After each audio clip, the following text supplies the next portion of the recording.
Portimao, Portugal. So Ben Shaw is ruining his decision to go and get drunk for one of his friends sending off occasions. No idea what it is. So our reigning champion is not here on opening night, but somebody who is here on opening night is the first co-commentator of the season. Of goodness knows how many we will have, but her first commentary since Spain season 3. It is the one and only Jessica Ball. Good evening. How are you, Jess? Hello, Jacko. I'm liking this mystery track idea. Nobody knows what the track's going to be until they get into the qualifying session, and it just mixes it up a little bit. Unpredictability, we don't know the strategy. They have only little time to think about the setup as well, because not every driver has every setup for every track, but for most drivers, they should have a setup for Portugal, because we raced here last season. Last time we raced here, it was Gareth that won the race, the new King of Portugal, I would say. A last lap pass as well after a very late restart is what got Gareth into the playoffs. I have noticed very early doors we had the very old qualifying glitch where like the timer counts down from 18, it gets to 17 minutes and then jumps back up to 18. So we are seeing OKK out a little bit later than what we thought he might be. Of course, on his Delta, he is out. And it's a welcome back to Michael O'Keke. And whilst he does his outlap, let's think back of the memories that Portugal has given us. The one notably I can think of is that Championship 5 race where you stole a podium on the infamous night that Nils won that title out of nothing in the Kia Series. Do you remember it? Yes, I do remember. I don't know how I did it, but I literally remember going into the pit lane. I think it was a few people, having issues, with the grip. And I saw, right, there's people having issues on the track. I would pit. Next second later, safety car. And that was a season where you can't pit under safety car at all. So I was just like, I timed that very well. There was a lot of people on inters as well, on softs as well. So I was able to jump ahead of faster people on the grid. I bottled a second place, but we don't talk about that. Or was it third in the end? Yeah, it was third because I think Newgarden had a unfair penalty, I think it was. Okay. Very well. Sorry. But after that, you did go on to win a race later on in your Kia Series career, so not all was lost. Exactly. As we... I'll tell you what, Jess, how prepared are you? Do you want to take us for a lap around Portugal, or are you still finding your I'm still information? finding my notes. Okay, I'll make it up then as we go on board with the returning Michael O'Keke into turn 1. And that is not the optimal line. It's one of the trickier turn 1s of the calendar, as is turn 3. Multiple lines through here, and then the off-camber and slippery uphill turn 4 into the first DRS zone comes Michael O'Keke. This will be down into turn 5, where I once stopped a man in One Hub Racing from winning a title. Great night that was. Michael O'Keke gets through there nicely. And this is the quick 6, and then slightly slower 7. Tries to turn in a bit too early. Uphill turn 8. Again, very, very awkward on traction. Michael O'Keke is aware of that as he rides down the hill into 9, and then uphill braking zone into 10. And this will complete the sector 2 and puts us into the final sector downhill. And many a good overtaking spots around this track. This is one of them. Owen Wyatt. Owen Wyatt sent it there last season, the race that he nearly won but didn't. It was a race eventually won by Gareth Hall, who'll be looking to try and find those fortunes again tonight. But into the Estoril style final corner then for Michael O'Keke as he heads down to the finish line, and that is a lap, the first and opening qualifying lap of season 9. O'Keke a 1:20.1 as we now move to Mr. Danny Quinn. Where is he? Down in P13. He was hoping that it wasn't going to be Monaco because he thought that the stages would represent Monaco, but he's probably relieved that one of his favourite tracks on the calendar, Portimao, was picked rather than Monaco. Obviously, runner-up in the Kia Series last season, just missed out to Waze, who we're about to go on board with next, but Quinn goes up to the line, and it's a 1:17.7 for one of the drivers who got promoted from Kia. Next driver on a lap should be Waze, who won the Kia Series Championship last season. took the words right out of my mouth. Here he is, the man from Wales who ended a streak of 4 Dutch champions in a row. 4 Dutch championships, I should say, because, of course, Mr. Jori Hazelagger won 2 of them. The other ones being Niels and Jori's brother Leroy. A little bit wide from Ways, but we'll keep it valid. And, of course, the Season 1 champion, Akia, who can forget SD Mats, Christian Hataro from Estonia. So Ways making it, I believe, 5 nationalities of drivers who have now won titles in the league. Estonia, Holland, England, Bahrain and Wales. What can the Kia Series champion do? Too fast for us slow guys on a Tuesday night, and too fast for the 3 guys that have been out so far. Ways P1, but will that remain the case as we move on to a man who supports Ajax, who are a rubbish football team? It's Michel Goris. Michel, who's invalidated, Jess. Oh, he has invalidated. Oh, tut, Michel. On your first outing back in the Cup Series after last season, I'm sure he would have wanted to improve after his misfortunes, but maybe this could be the season to do it with hardly any practice on the track. So who is next? I think it's Mike Kelterborn next, if I can find him. There we go. With going towards turn number 8. Now, again, he struggled a bit last season compared to previous season. I think the season before we got into the playoffs. Last season, he couldn't even do that. He's passing towards turn 11. Has a lot of camber and elevation change for there. Heading towards turn 12. Keeping your car towards the left as you possibly can. There's quite a few bumps, so it's really easy to lose traction through turn 13. And as Lando Norris likes to say, up and down, side to side like a roller coaster as he heads towards the final few corners. Goes Mike Kelterborn, turn 15 up to the line. Is it enough to beat Wade this time of 1:17.5? No, it's only P3 at 1:19.1.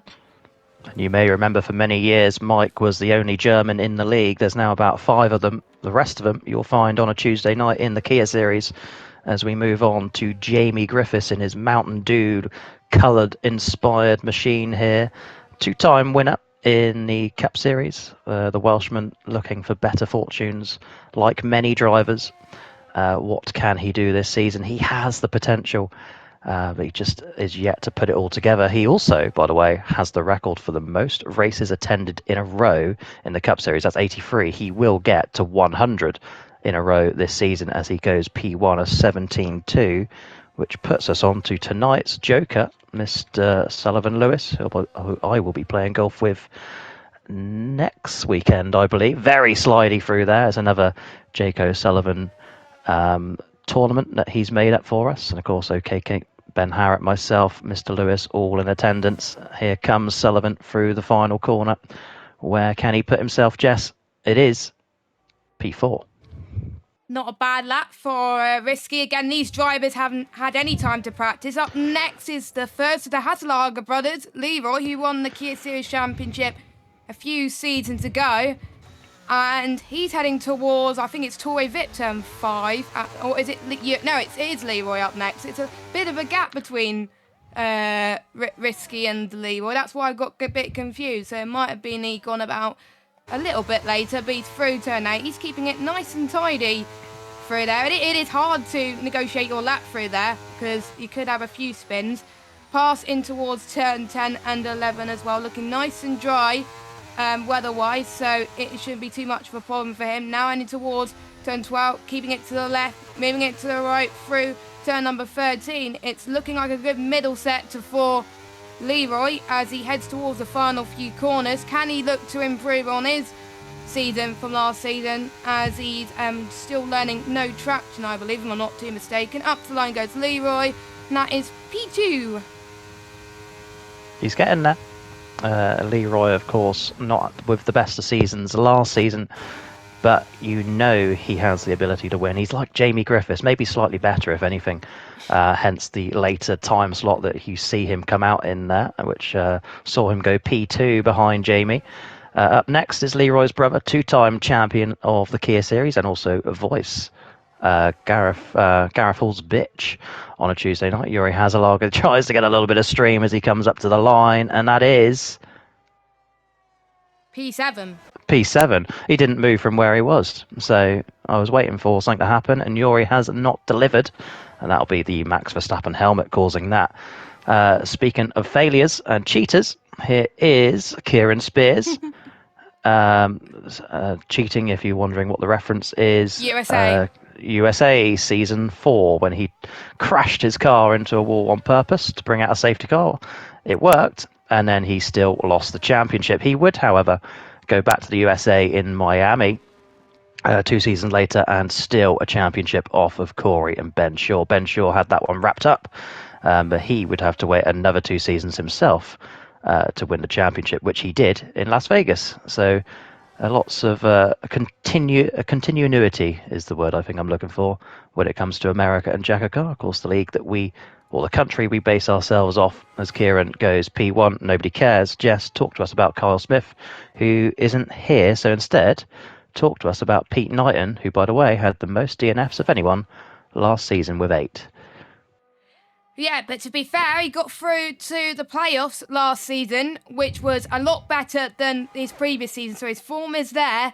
I was hoping in a way he would get through to the Championship 5 last season, have a bit of a redemption from Season 1, because that's where he won his Cup Series title on debut, of course. Oh, that wasn't good through Turn 3, was it? That was a bit squirmy on the throttle. But yeah, I think he is known for making quite a few mistakes, more than anybody else. But again, with hardly any practice, maybe this could be a track that he likes, that he's quite comfortable with. But we won't know until we get to the end of the race, of course, as he heads towards Turn 8. I think this is not going to be a fast lap for Pete after Turn 3, but you never know, he could pull it off through Sector 3. Yeah, of course, another season goes by without Pete adding to his championship total. Who remembers that famous night in May of 2020 when he won the title over Khalifa by 0.3 of a second?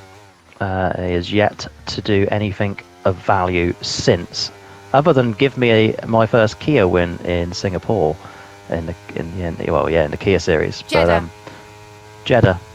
What did I say? You said Singapore. Same difference, isn't it?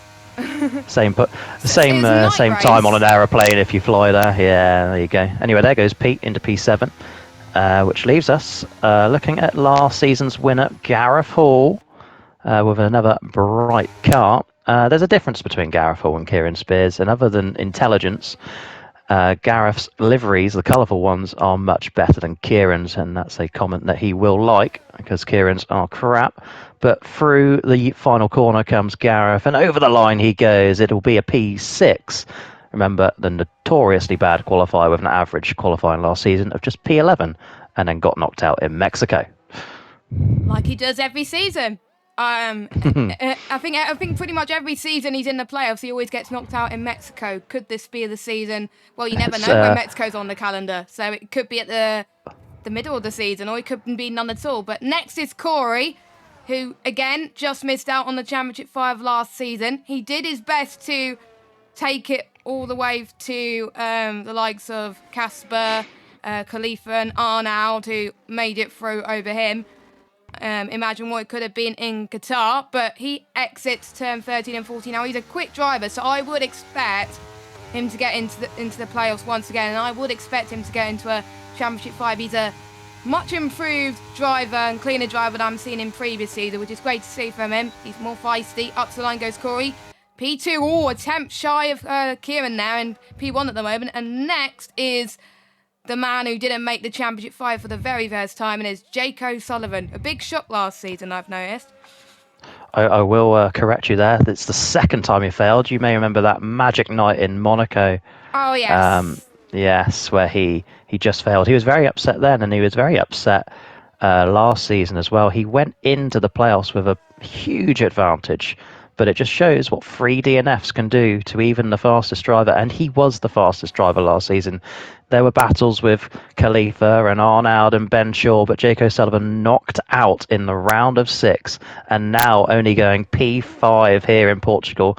A bit of a qualifying master, but is this mystery calendar going to get to him as we move on, Jess, to the Fast Five? And first of those is the man who put his car into the wall in Las Vegas on the final lap, and it gave Ben Shaw a title. Casper was there. He was in the picture to win it, and he just lost out. Runs a bit wide, but keeps it valid. Best livery I've seen tonight, by the way. What do you think of this one?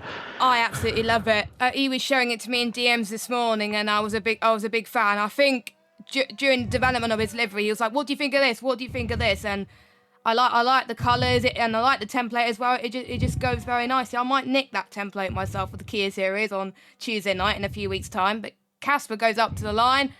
P4 for Casper. Still, I still think he could have found a bit more time in that final sector potentially. But that is Casper done, and it's Ben Spurs, I believe. An invalidating Ben Spurs, Ben Harrott, however you wish to refer to him as. Yes. What a brilliant run of form last season, went all the way. There were points in Las Vegas where he led the race. He could have been the champion, the midfield man, as we refer to him as. And he has told me to tell you, the viewers, and you, Jess, that this is not the same livery. However, the colours are, so therefore it's the same livery.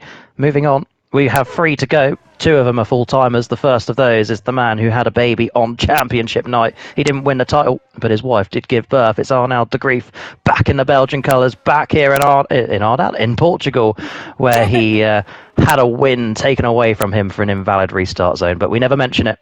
Arnaud through this it's a penultimate corner, really, isn't it, of the ones that are any good. But down the hill comes Arnaud. Didn't win a race last season. Is it time for him to go back to the top? Yet to have a championship as well. It's P3. Leaves Kieran at the top then. What about Khalifa? Jess, it's over to you. Khalifa, who also could have won the title last season, picked up quite a few wins to his name. Of course, he is also a JACKOCAR Cup Series champion. Season 3, when we did the 100% race around Austria, which was a good addition. We all didn't know until the night of the event that the drivers were going to be racing a 100% race, which threw them off, just like it doing for the rest of the season. That wasn't that comfortable from Khalifa through. I think it was turn 11 where he lost it there, so not quite comfortable for him, but I think that could be, I would say, top 5, but knowing him, he could have a time that will put him into the 1:16. He is the man who can get a lot of good qualifying, but what it counts is the race, and he can do both of those. Khalifa goes up to the line, and it is a P4. Wow. Yeah, still so close though between Kieran, Corey and Arnaud. And finally, we got our reserve driver, who is from the Kia series, Matt Shepherd. Matt Shepherd, who, as you say, Jess, is from the Kia series, so we don't expect this to go pole. But we have seen some brilliant performances from Kia drivers in the Cup Series in the past. Hopefully Matt Shepherd can get in the mix tonight and become another race winner in this tier. Where can he put that orange and blue car? Over the line, it's P14, but that is solid considering the pace difference between the 2 tiers. So there you go. First point of the season goes to Kieran Spears. He leads the championship then here on night 1, and that hopefully is the last time we say that. But as you say, Corey, Arnaud, Khalifa, they're all in the fun zone. Jamie Griffiths with a good qualifying. Casper still in the mix. Leroy, don't ever count out Jake, and a very good showing from Waze and Quinn, completing the top 10 on their Cup Series. Not so much debuts. They've had debuts, but their full-time starts here in Season 9. The rest of them, Gareth does end up P11. Risky the Joker, P12. Pete is 13th. Matt Shep, as we saw, is 14th. Then it's MK Bourne, Yori and OKK, the last of the valid laps. The invalid ones were Ben Harrott and Michel Goris, who finishes 19th where he did last season. And the one missing is Kyle Smith due to internet issues. There you go. That's why he's not here.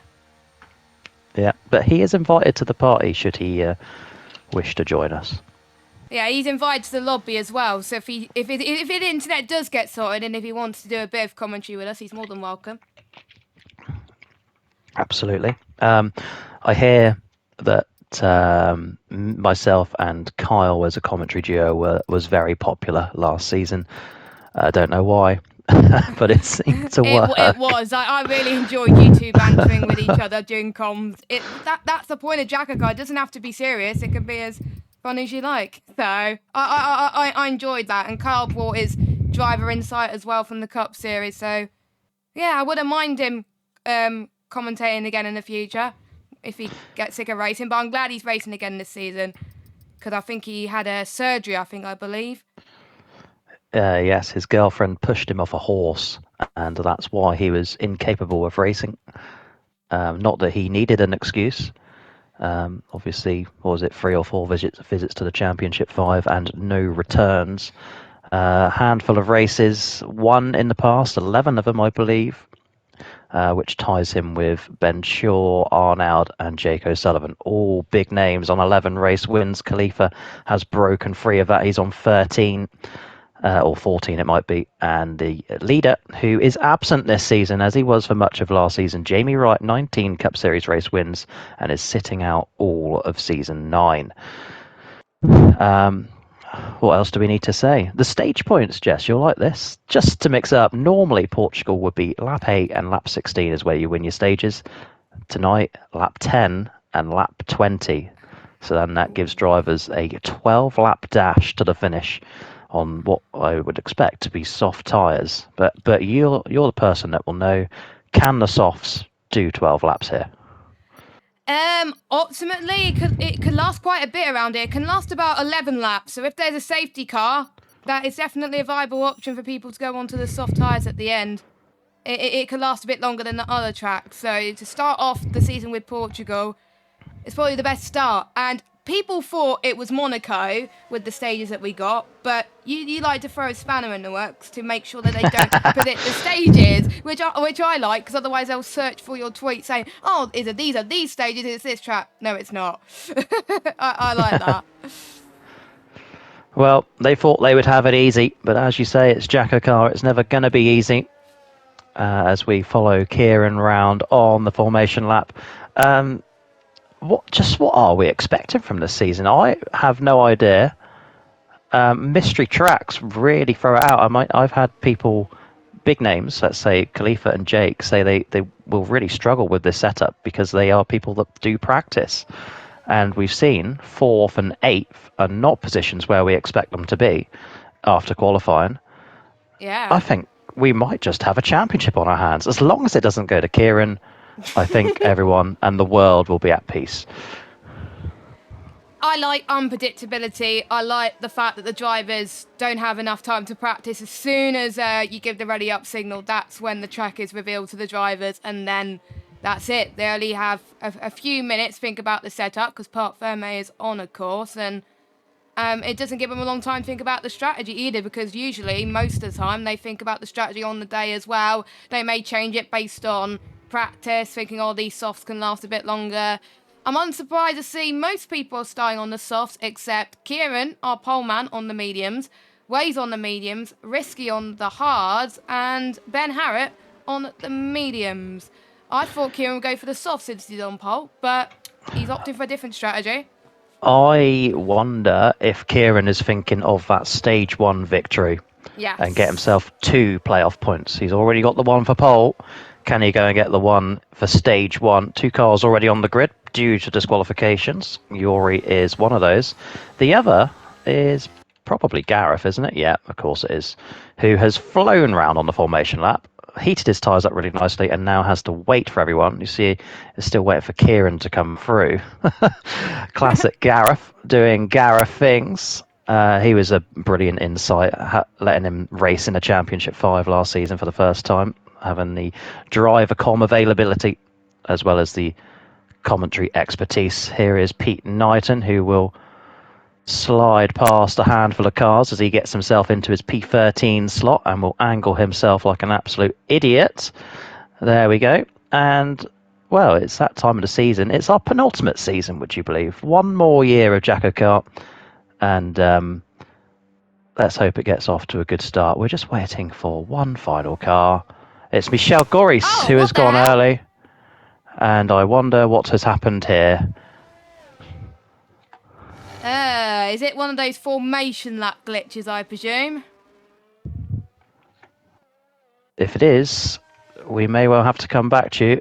But as it happens, Michel Goris leads the race here in Portugal. Let me check the chat before we make any silly decisions. Lobby is broke, lobby is glitch, blah, blah, blah. I'm guessing we may have to go to a cheeky little restart here. Unless we want to watch Michel Goris for 33 laps. What we will do is just give him one lap just to see if it fixes the issue here. Jess, you're more involved with the F1 game than I am. Is this a common glitch that we're seeing? Well, Okay. I've first time in JACKOCAR, but it's happened a lot in one hub. That's why we turned formation lap off in that tier to save. Okay, well, thanks for telling me. But it hasn't been a problem in JACKOCAR, so that's why I haven't told you.